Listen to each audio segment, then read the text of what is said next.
crecen los mejores amores, crecen desde el pie. Para sus colores las flores crecen desde el pie. Crece desde el pueblo el futuro, crece desde el pie. Animada el rumbo seguro, crece desde el pie. Cantan para usted los cantores, crecen desde el pie. Un poco de fe y los tambores pueden florecer.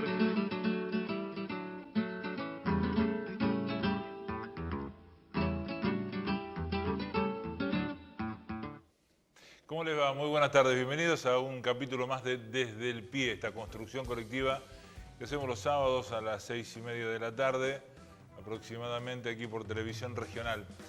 En un mes muy particular por muchos motivos. Mayo, este mes que está terminando,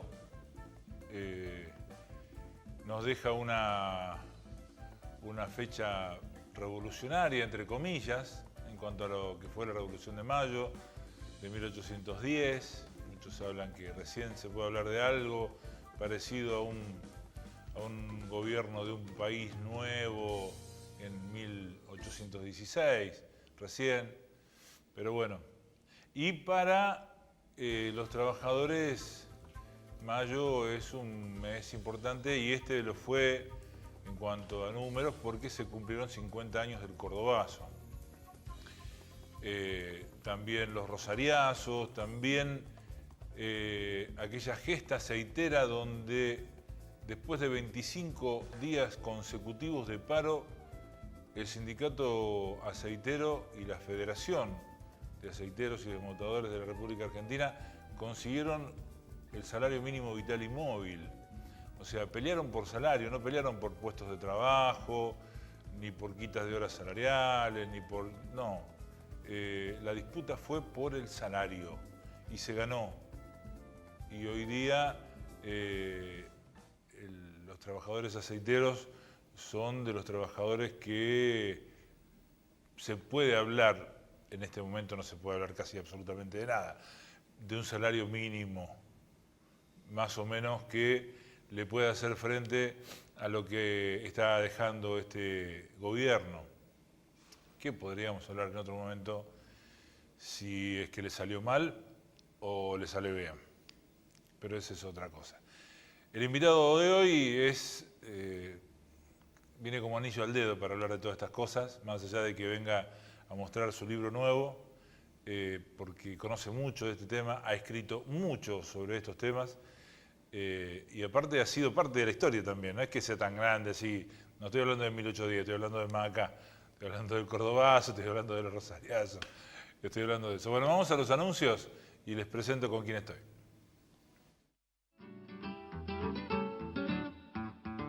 Sindicato de Obreros y Empleados Aceiteros de Rosario.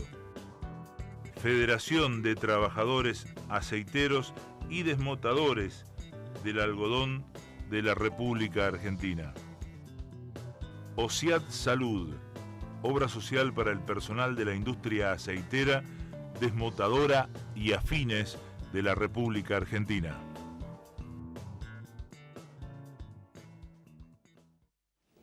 Bueno, como les dije, nuestro invitado de hoy es el Noni Ceruti, es historiador. Eso es lo que va a aparecer abajo cuando aparezca la imagen del Noni. Noni, ¿cómo te va? Muy buenas tardes. Bien, muy bien, y muchas gracias por la invitación y sobre todo para hablar de estos temas, ¿no? Que son temas tan caros a la clase obrera y a los trabajadores y tan caros a Rosario, en una parte que le corresponde, ¿no? Sí. Sobre todo en estos 50 años de los asos del 69, entre los que están incluidos los rosariazos. Claro, porque en realidad cumplen todos 50 años. Claro, cumplen. Fue todo en el 69. Claro, todo en el 69, que empiezan en abril, acá en el norte de la provincia de Santa Fe, con la marcha del hambre de los pueblos norte, Villa Guillermina, Villa Ana, con unas economías en crisis, y son reprimidos. Ahí estaba Ongaro, estuvo Coaclearo también, dirigente aquí de Rosario. Después viene el correntinazo cuando matan a Cabral, por los estudiantes protestaban por el aumento del ticket para el comedor universitario. Después vendría el primer rosariazo entre el 17 y el 21. ¿Tucumán dónde estuvo? Estuvo más adelante. Ah. Después viene el Cordobazo, 29 de mayo. Luego el 16 y 17 de septiembre el segundo rosariazo, el hecho maldito de la historia de Rosario. Y después el tucumanazo. Y después finaliza el año cuando comienza el choconazo, con los obreros que estaban construyendo la represa de Chocón, Río Colorado, un conflicto que termina en marzo del 70, cuando a los pocos tiempos, o sea, en el 70 cae Onganía, el golpe dentro del golpe. Entonces una cadena de asos hasta el Casetazo, o sea, hubo localidades pequeñas que también hubo alzamientos populares. O sea ¿Se puede decir que fruto de todos esos movimientos populares termina cayendo el gobierno de Onganía? Sí, primero termina cayendo el proyecto de Onganía de estar 20, 30 años en el gobierno, que decían que no tenían plazos, sino que tenían tiempos políticos, social, económico. Y lo que se puede decir que a partir de todos estos asos, el país no fue más el mismo. A partir del 69 todo cambió en el país. Cambiaron los gremios, cambiaron los partidos políticos que estallaron. En el sindicalismo surgieron los gremios clasistas y combativos. En los partidos políticos, los partidos tradicionales como el radicalismo y el peronismo, surgieron nuevos grupos dentro de estos. En la izquierda tradicional argentina también hubo ruptura y estallaron. En el Partido Comunista surge el Partido Comunista Revolucionario, hay una ruptura importante. En el Partido Socialista hay varios grupos. Se empieza en la universidad, que ya estaba movilizada desde cuando había sido intervenida con la noche de los bastones largos y demás, que ya habían asesinado a Santiago Pampillón en el 67, ya habían asesinado a Hilda Guerrero de Molina, una obrera en Tucumán, cuando los lanzamientos de las empresas azucareras. Pero el 69 ya la bronca se manifiesta en las calles abiertamente con estos asos. Ya en el 68 ya había habido un anuncio muy importante cuando surge la CGT de los argentinos. Claro. O sea que la pasividad que hubo ante en el golpe del 66, un consenso pasivo, Perón dice de sencillar hasta que aclare, un golpe contra Ilia, si bien era un gobierno donde el peronismo no había podido participar, estaba proscripto, participan desde medios de comunicación, empresas monopólicas y dirigentes sindicales de la talla de Bandor, Coria, Alonso, Niembro. Ni de un lado ni del otro se pueden comparar nombres y personajes y actividades de aquellos tiempos, pero ¿hay algún tipo de parangón entre aquella aparición de la CGT de los argentinos a la aparición hace unos años atrás de lo que es la CTA? No tan así, porque en aquel momento la CGT de los argentinos, producto que hubo un congreso normalizador, y se divide el congreso en dos, en donde un sector, el sector bandorista, el sector de Coria, que se definían como participacionistas o dialoguistas, que apoyaban a la dictadura de Onganía o colaboraban, y el otro sector, la CGT de los argentinos, va a nuclear a todos los gremios combativos. Claro. O sea, va a nuclear a un peronismo combativo hasta sectores ligados al Partido Comunista, hasta el sector del Partido Socialista. O sea, la oposición se nucleó, y no solo el movimiento obrero, sino también intelectuales de la talla de Rodolfo Walsh y dirigentes como Ongaro, Tosco, en Rosario Quagliaro, el Negro Aguirre. O sea, fueron otro momento.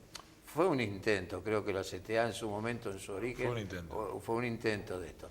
Y fue otro momento. Lo que pasa es que en ese momento, en esos asos, en el Cordobazo, en los Rosariazos, en las barricadas estábamos codo a codo, peronistas, radicales, comunistas, socialistas. O en las barricadas estábamos todos contra la dictadura. Ahora, ahí se abrió el debate. Por eso te digo de que a partir del 69 la Argentina no fue igual porque se debatió todo, como se debatía todo en todo el mundo. En Rosario, el 30 de mayo, se abrió la Feria del Libro en el Centro Cultural Fontana Rosa y el próximo 10 de junio se va a presentar Clase contra Clase Argentina entre 1952 y 1976, el quinto relato. Ahí lo vamos a poner de pie, es gordo, así que se va a quedar bien parado y bien plantado. Es un nuevo libro, es el último libro, a ver, ahí está. Es el último libro del Noni Ceruti. ¿Y de qué hablamos cuando estamos hablando de clase contra clase?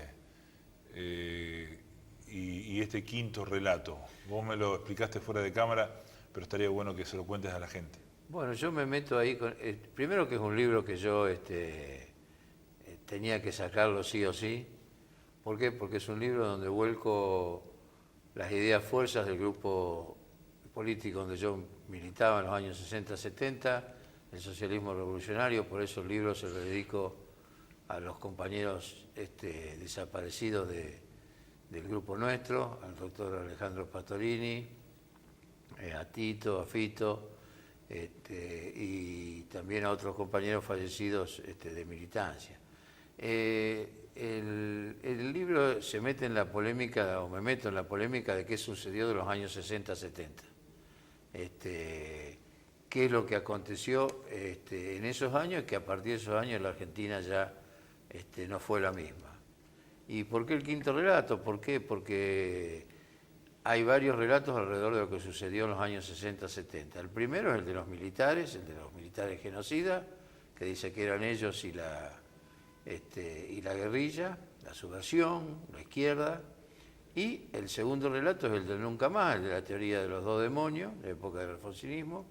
El tercer relato a partir del 20-30 aniversario del golpe, donde ya se empieza a reivindicar a quienes luchamos en aquella época, en los años 60-70, pero fundamentalmente la reivindicación principal cae sobre aquellos que participaron en los grupos armados. El cuarto relato es el de Cristian Castillo, sociólogo, el dirigente del PTS, donde él plantea que el protagonista fue la clase obrera. Yo coincido con esto, pero le doy una vuelta de tuerca en donde planteo que el protagonista de los años 60-70 es la lucha de clases entre la burguesía, la clase dominante y la clase obrera. En donde lógicamente el papel principal es el de la clase obrera, donde yo hago un recorrido del 52 al 76 de los distintos planes económicos, políticos, sociales y represivos de la clase dominante y cómo responde la clase obrera ante los hechos que se fueron sucediendo y sobre todo los planes antiobreros, los planes represivos que se dieron. Y digo que no fue el protagonista, los protagonistas de esos años, como se ha intentado y se enseña en muchos lugares, que el protagonista fueron las Fuerzas Armadas más la AAA versus los grupos armados. Aquí el protagonista fue la clase obrera que nos produjo a todos los grupos que militamos en los años 60 y 70. Y a contracara de esa, digamos, la burguesía. La burguesía, por supuesto. Que manejaba a tanto militares como... los gobiernos, distintos gobiernos y los distintos planes económicos. Acá hubo planes económicos antiobreros, habiendo sido elegidos por el pueblo, como el actual, por ejemplo. Claro, eso te iba a preguntar si vos coincidías conmigo que, no sé si por primera vez la burguesía se saca la máscara y encara un proyecto electoral y lo gana. Sí, y empieza, porque hoy no se puede hablar de fuerzas militares, sí por ahí de paramilitares y de algunas cosas sueltas. Hubo muchos muertos en democracia, hubo muertos en este gobierno, pero digamos, todos los apellidos que acompañan a Macri están dando vuelta por toda la historia argentina más oscura de nuestro país. No, por eso... Pinedo, por ejemplo. Sí. Lo que pasa es que durante el gobierno de Frondizi, durante el gobierno de Ilia, que fueron gobiernos elegidos por el pueblo, con la proscripción del peronismo, más allá del acuerdo de Perón-Frondizi, hubo planes por ejemplo, durante el gobierno de Frondizi tuvo un plan con Inter que fue netamente represivo, con cientos de trabajadores presos, perseguidos, encarcelados, y donde se movilizó militarmente a los trabajadores, y un plan económico que fue en contra de los trabajadores. Durante el gobierno de Ilia, que fue un gobierno que fue para algunos intachable, ahí hubo 3 muertos durante el plan de lucha de la CGT, algo que se conoce muy poco. Yo lo que voy rescatando es cómo la clase obrera, a partir del 52, cuando se empieza la crisis en el peronismo, cuando empieza una crisis económica, trabajo lo que fue el Congreso de la Productividad, donde un congreso organizado por el Estado, por la CGE, con Gelbar a la cabeza, y por Buletich al frente de la CGT, que es un congreso que se pedía más productividad y más disciplina. Y todo trabajador sabe que cuando le pide más productividad y más disciplina es más explotación. Fue el momento en que Gelbar dijo en el Congreso, no puede ser que un negro toque un pito y pare una fábrica. Era el momento en que las comisiones internas y los cuerpos delegados tenían mucha fuerza, porque ya venían de la década del 20, 30, y en el primer y segundo peronismo los cuerpos delegados se hicieron fuertes, que son hoy los que están siendo atacados, y que fueron los más atacados durante el plan Coninte, durante el 66 y durante la dictadura del 76. Que es la primera barrera que tienen los trabajadores para con el capital, para con el capataz, para que los quieren explotar más, que los quieren hacer trabajar en peores condiciones de trabajo. Entonces, la clase obrera en los años 60, 70 tomó la experiencia de lucha de los años 40, 50, de los años 30, fue perfeccionando todo eso. Ajá. Y elabora, por ejemplo, el plan de lucha del 63 al 66. Es un plan de lucha impresionante y organizado por burócratas que, como decía el doctor Zamboni, eran burócratas sindicales pero conseguían aumentos salariales. Y es un plan de lucha que los trabajadores en un día toman 11.000 fábricas en el país y que un general de la época dijo nosotros no lo podríamos haber hecho mejor. Que esa experiencia de los años 60 pasa a la época de los ASOS y más adelante de cómo se debía tomar una fábrica. Eso fue entre el 63 y el 65.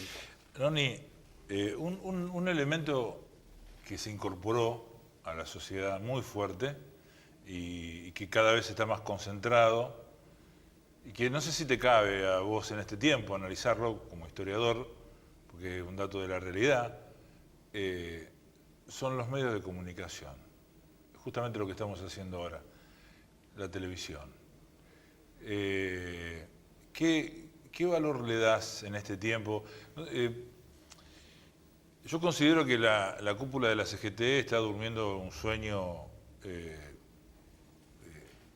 eterno y que de vez en cuando pasa lo que pasó este último paro nacional, donde aquí en Rosario se convocaron estamos viendo imágenes sobre eso, estamos viendo a los compañeros aceiteros, ahí lo podés ver, a los compañeros aceiteros en la Plaza Montenegro, de ahí se iba a marchar a la puerta de la Bolsa de Comercio, como una especie de símbolo, ¿no?, de esta timba financiera que se está dando para que el dinero vaya fluyendo hacia las manos más poderosas, como gran parte de nuestra historia.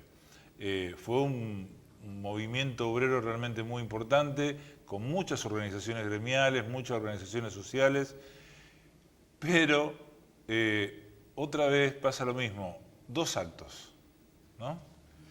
Digamos, uno repasa los nombres que vos tiraste recién, de todos los muertos de nuestra historia, de los mártires de Chicago y demás, habría que ponerlos arriba de la mesa, ¿no?, a todos esos muertos para ver cómo puede ser que la clase obrera en una cosa como esta no pueda ponerse de acuerdo y hacer un solo acto. Pero digo,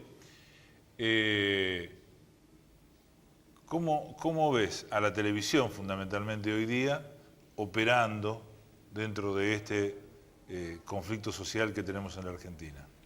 Bueno, que antes no existía.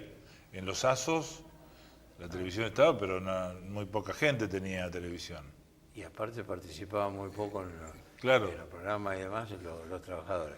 Yo creo que en este sentido la Federación Aceitera y los aceiteros de Rosario han retomado las mejores tradiciones de la clase obrera, como ha sido la huelga, como ha sido las movilizaciones las luchas dentro de fábricas, pero también ha retomado de las mejores tradiciones de la clase obrera producir sus propios espacios de difusión, como este programa, como los periódicos que sacan los aceiteros de Rosario, como el que saca la Federación, las distintas publicaciones que ha hecho y ha impulsado y sigue impulsando la Federación Aceitera. O sea, ¿por qué digo de las mejores tradiciones? Aparte de la huelga, las grandes movilizaciones, las viejas tradiciones de anarquistas y socialistas con el surgimiento del movimiento obrero fue la publicación de diarios y revistas y de difundir sus ideas y medios de comunicación hechos por los propios trabajadores, no que otros mastiquen y hablen en nombre de los trabajadores. Yo trabajo en el libro, en este libro, lo que ha sido el sustitucionismo, o sea, aquellos que hablan en nombre de los trabajadores, aquellos que escriben en nombre de los trabajadores. Se ha intentado y se sigue intentando sustituir a los trabajadores en su accionar. Por eso yo digo que los que deliberan, los que deciden, los que ejecutan, siempre lo decíamos con el doctor Zamboni, son los trabajadores. Y en este sentido, la participación de los trabajadores en los medios de comunicación son esporádicamente, 3 palabritas, 2 palabritas, y después lo recortan para esto y aquello, lo mismo que los diarios y demás. Yo creo que los trabajadores deben tener sus propios medios de comunicación de distintas características, en la radio, en la televisión, en publicaciones que lleguen a la casa del trabajador, que si hay un diario o esté sobre la mesa del living, del comedor, y lo lean el resto de la familia también. Claro. Y escrito por trabajadores, escrito por asesores de los gremios y demás, en donde se expresen sus necesidades y expresen sus demandas. Y después, bueno, las otras tradiciones que son ganar la calle, la protesta, la huelga, los piquetes. Fíjate vos, este gobierno al principio quiso hacer o hizo este mamarracho el proyecto antipiquete. Claro. Los trabajadores tienen una historia de lucha empezaron con la fábrica con Cresta Roja. Con Cresta Roja con y antes Cresta Roja. Y yo siempre dije... El protocolo. El protocolo antipiquete. Y le digo, ¿para qué quieren el protocolo antipiquete si el gobierno anterior aprobó la ley antiterrorista? Y esa ley antiterrorista abarca todo. Ya viene del anterior. Y la historia de la lucha de clase en la Argentina entre la clase obrera y la clase dominante está llena de leyes contra los trabajadores. Desde la ley de residencia, la ley de defensa social, el plan Conintes, y todos los planes represivos contra la clase obrera. El del 76 fue un golpe, por eso también lo trabajo en el libro, claramente contra los trabajadores. Por eso comienza con la cita esta que le hacen a Alemán, que fue ministro de Economía del gobierno de los genocidas del 76, donde... ¿Querés que la lea? Que es clarita, una entrevista que sale en el diario La Nación, que a él se la hacen durante más adelante, ¿no? El periodista le pregunta cómo se explica que teniendo tanto poder en sus manos, la Junta Militar avanzara tan poco en las privatizaciones. Eso le pregunta el periodista a Juan Alemán. Y Alemán dice, nosotros liquidamos la subversión, derrotamos al movimiento sindical y desarticulamos a la clase obrera. Todo lo que vino después fue posible por nuestra labor. Claro, ahí que es clarito el objetivo del golpe del 76. Los trabajadores en la Argentina tienen una experiencia y una resistencia a los distintos planes represivos, desde la forma de militarizar a los trabajadores. En el segundo rosariazo, el de septiembre del 69, que comienza con una huelga ferroviaria por la suspensión de Mario Orat y después se va desarrollando, lo primero que hace el gobierno es anunciar, el gobierno de Onganía, es anunciar que va a militarizar a los trabajadores. ¿Qué significa esto? Ir a buscarlo el ejército puerta por puerta a los trabajadores, a los obreros ferroviarios y llevarlos a trabajar. Y esto ya había sucedido durante el gobierno de Frondizi, cuando el plan Larkin que era de liquidación de los ferrocarriles, para sustituirlo por la industria automotriz, etcétera, etcétera. Los trabajadores tienen esa experiencia. Por eso cuando hablan de piquete, que el piquete... 1907, Marcelo, en Rosario, en una huelga general, la ciudad estaba poblada de piquetes, a tal punto que los empresarios fueron a la Bolsa de Comercio, justamente donde fue el acto, a protestar y decir que la ciudad está en manos de los piquetes, que no se pueden llevar los muertos a enterrar al cementerio, ni los tranvías a pasar para Arroyito, y hay que pedir la venia, así dice la crónica del diario, le tienen que pedir la venia a los que están haciendo los piquetes en la ciudad de Rosario. El piquete nació con la huelga, la primera huelga tuvo su primer piquete. Bueno, vamos a, porque esto es cortito como Viraje el Laucha, ¿viste? Vamos a repetir la presentación de este libro, Noné, y primero vamos con esto. Clase contra clase, Argentina entre 1952 y 76, el quinto relato, se va a presentar el día 10 de junio en la Feria del Libro, que se está desarrollando aquí en Rosario, en el Centro Cultural Fontana Rosa, y te van a acompañar, ¿quién? A las 17 horas, en la Sala B, me van a acompañar Juan Pablo Casiero, secretario gremial de ANSAFE Rosario, y Lorena Mirón, secretaria adjunta de ATE Rosario. Bien. Vamos a charlar sobre el libro. Y lo último, porque ya nos vamos, eso que tenés ahí, que es casi un cuadernillo, dice Rosariazos. Dice Rosariazos docentes en la barricada. Este es un libro que un libro colectivo. Ahí está, mirá.